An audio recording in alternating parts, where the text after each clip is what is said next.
We're continuing our Onslaught build series here on the channel, going over some of the best builds to take into the Legend Onslaught activity. Before we get into it, if you are a Warlock or Hunter main, I've already dropped a couple of builds here on the channel going over some options, and I will be dropping more for all the classes across the board. Let's not waste any time and dive right into it. So the exotic we're going to be using is the Pyrogale Gauntlets. This does two big things. With its perk, Percussive Flames, modifies Burning Maul into a single high damage slam of your hammer that creates several cyclones of flame.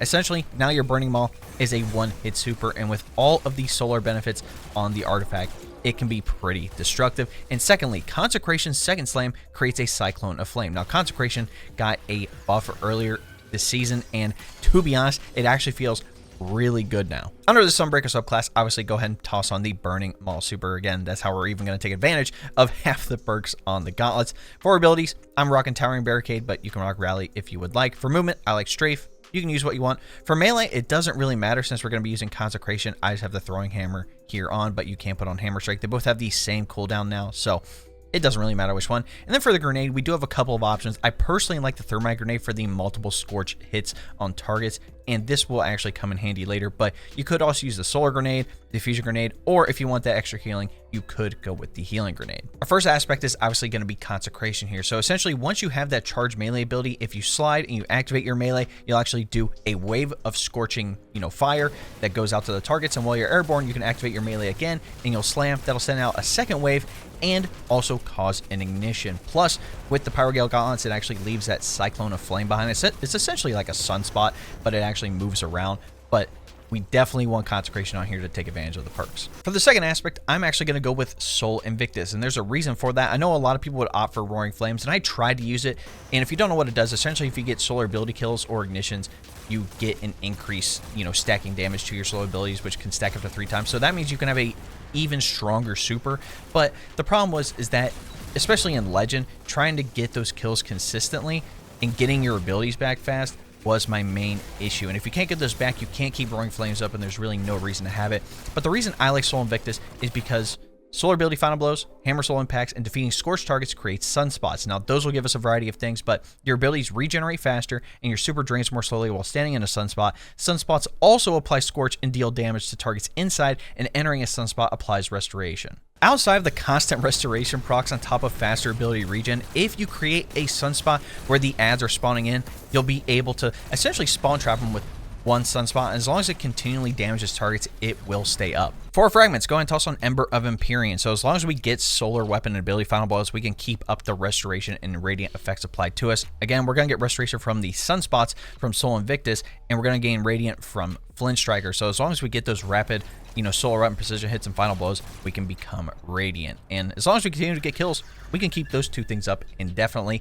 Next, go ahead and toss on Ember of Ashes so you apply more Scorch stacks to targets, which means more potential ignitions. Next is Ember of Char. Your solar ignition spreads Scorch to affected targets. It's a plus 10 to discipline. So every ignition that we cause is going to spread more Scorch, which means more potential ignitions from just spreading Scorch around. So that means we could have a lot of explosions as just chaining that can take out a bunch of adds. And then lastly, Ember of Searing. This one's kind of important. So defeating Scorched targets grants melee energy and creates a Fire Sprite. That's a plus 10 to recovery. With Fire Sprites, as long as we collect them, we get grenade energy. But with all the Scorch we're going to be spreading with Consecration, with our Thermite Grenade, with Soul Invictus, with our weapons, essentially, we're going to get the melee back extremely quickly. Under the artifact, we already talked about Flint Striker making you Radiant, and this is going to give us a variety of bonuses. Number one being Kindling Trigger. So Radiant causes solar weapons to apply Scorch to unscorched combatants, which means pretty much any enemy on the field is going to be scorched at one point or another. Next up is Torch. So while we're Radiant, we get increased weapon damage to combatants affected by Strand and Stasis debuffs. So whether we apply it or our teammates apply it, that's basically free weapon damage as long as we're Radiant. And with Razor Precision, while you're Radiant, Solar Precision Final Blows cause combatants to ignite. And if you remember correctly, with Ember of Char, every ignition spreads more Scorch around, which means we can have more potential ignitions. For the Solar subclass in particular, I would recommend Heart of Flame. So casting your super grants nearby allies Radiant and increases the damage of your super for each nearby ally. I understand Onslaught's only, a 3-person match-made activity, but having that free bonus damage could potentially come in handy. Then also Revitalizing Blast. Causing damage with a solar ability weakens champions and bosses for a short duration. This one's going to be good for taking out high level enemies. I am using a rocket launcher, so I did toss on blast radius, so if I get some rapid final blows, I will gain an armor charge, and with Argent Ordnance, it'll take an armor charge, but I do get the increased damage and reload speed until I reload or still my rocket launcher, so that's going to come in handy. And then I went ahead and tossed on Wish into Being, so while your super energy is nearly fully charged, ability final blows will spawn orbs of power. Next, going over armor mods, starting with the helmet, I would recommend Harmonic Siphon, so if I get those rapid solar weapon final blows, that's a free orb of power there. And I am rocking double hands on, so I get bonus super energy on melee kills. And again, it's a melee focused build, so it kind of makes sense. If you did want to switch out one of these for something like Heavy Ammo Finder, so you have a better chance of finding some of that heavy ammo. And if you want to be a team player, you could toss on Heavy Ammo Scout. Again, it's up to you what you want to use here. On the gauntlets here, I am using Harmonic Loader, so I get that increase of reload speed for my solar weapons, and then double momentum transfer, so when I cause damage with my grenade, it reduces my melee cooldown. And with the Thermite, again, that tosses out multiple waves of solar energy that'll scorch those targets, so as long as I throw it, down a lane, I can hit multiple targets and have momentum transfer proc multiple times, which means we can get that melee back even faster. On the chest piece, I do like Harmonic Reserves with melee damage resistance, but to be honest with these resistance mods, you can switch out for what you like. On the boots, I do like Recuperation, so I get health back each time I pick up an Orb of Power. Like, yes, we're gonna have Restoration ×1, but you definitely want the extra health back, especially in Legend Onslaught. And then I am using double solar weapon surge, so your solar weapons gain a small bonus to damage while you have any armor charge. Your armor charge now decays over time. Essentially, you get armor charges from collecting orbs of power. With this build in particular, you can have 3 armor charges with any of these blue mods. That means they last 10 seconds, so that means we have 30 seconds of this bonus solar weapon damage. And lastly, on the class item, I am using time dilation, so your decaying armor charge has a longer duration, so that 10 seconds that I mentioned actually gets bumped up to 15 seconds, which means with 3 armor charges, we get 45 seconds of that bonus weapon damage.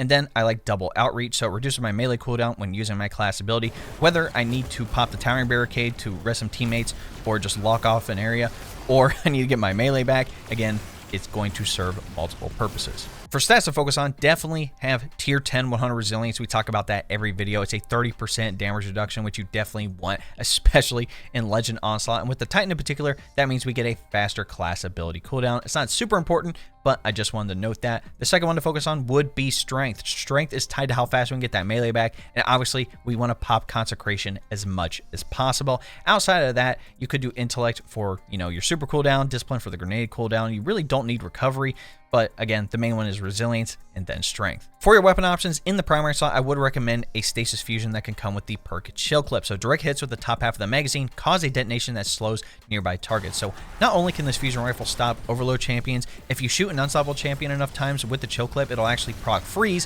which will stun them. And if you're radiant with this fusion, you can pop anti-barrier shields. So with this one weapon, you can handle all 3 champion types. So definitely go pop those Crucible engrams if you have any to see if you can get a solid roll on a Riptide, or you could play Vow of the Disciple and get the Deliverance. That can also come with Chill Clip as well. In the energy slot, go ahead and toss on your favorite solar primary weapon. Again, I have Epitile Integration here with incandescent hand cannons can stop unstoppable champions, so I really like this one here. Again, if you have an auto rifle or a pulse rifle, again, you have the summoner here with incandescent. At Hortative, this thing's crafted with incandescent. Both of these can handle overload champions, which is pretty good. You have Callous Mining Tool as well, certified classic here. If you want to go exotic, Sunshot is fantastic, but the main reason I want to rock a legendary is to open up my exotic slot, number 1, and number 2, take full advantage of Razor Precision. Again, every ignition I get will spread Scorch around with Ember of Char, which means Ember of Searing is going to proc.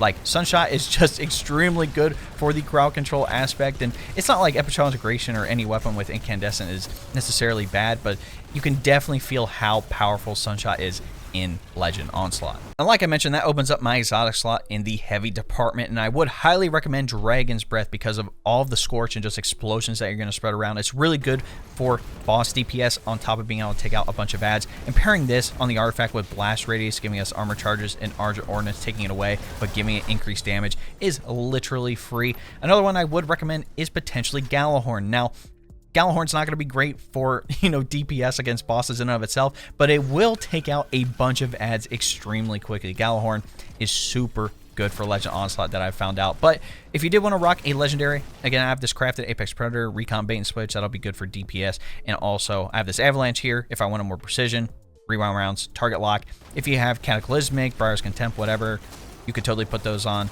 So if you want to open up that exotic slot for something like Sunshot, you totally can, but I would highly recommend Dragon's Breath or Gjallarhorn here. With how this build's set up, you're going to be applying Scorch to literally every target on the field, and especially with Ember of Searing, as long as you defeat a Scorch target, you'll get the melee energy back, which means we can have that Consecration melee back even faster. Again, with Soul Invictus, having those sunspots will also scorch those targets. We get restoration each time we go into one, plus ability regen, so we get all those benefits from that. With Ember of Searing as well, that'll create fire sprites, and if we pick those up, that means we get grenade energy with a thermite grenade. That'll also scorch more targets. With our weapons in general, I mean, as long as you get a precision hit while you're radiant, that'll cause an ignition with Razor Precision, and guess what? Every ignition you cause will spread more scorch. I mean, even if you cause an ignition with your abilities, guess what? That'll spread more scorch around as well. With Ashes, you apply more Scorch stacks, which means more opportunities for ignitions, and as long as we continue to get, you know, Solar Weapon ability final blows, we can keep up that Restoration and Radiant proc almost the entire duration of the wave. Also, with something like Revitalizing Blast, if you're up against a champion or a boss, you can weaken them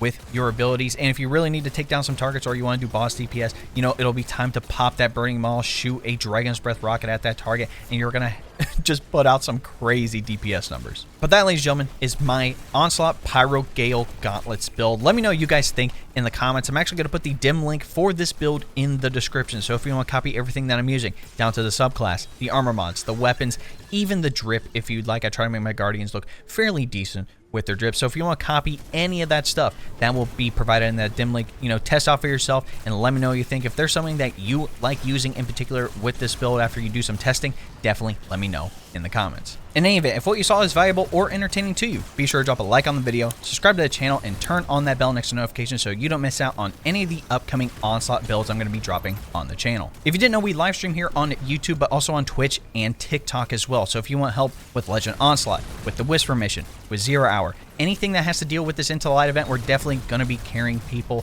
throughout the entirety of the event. So if you do want some help, hop in the chat, we'll get you in the queue. But if you want to be proactive, join my Discord. That's where people are going to be chatting about Destiny 2, looking for groups. I made an Onslaught LFG role, so if you're looking to do Onslaught and get some other people in to help you, again, that's going to be a really good way to do that. Lastly, if you want to help support the channel even more so I can continue making content for you guys, you can look into becoming a member. If you don't know what a membership is essentially like a Twitch subscription, but it's cheaper than a Twitch subscription, hilariously enough. In any event, you're going to get access to exclusive emotes, monthly badges, and other cool things here on the channel, like early access to every single one of my videos. So if you want more information, all you have to do is press the join button next subscribe, and that'll give you a rundown with all the details you need. All right, ladies and gentlemen, it's been your boy. We'll catch you in the next one. Cheers.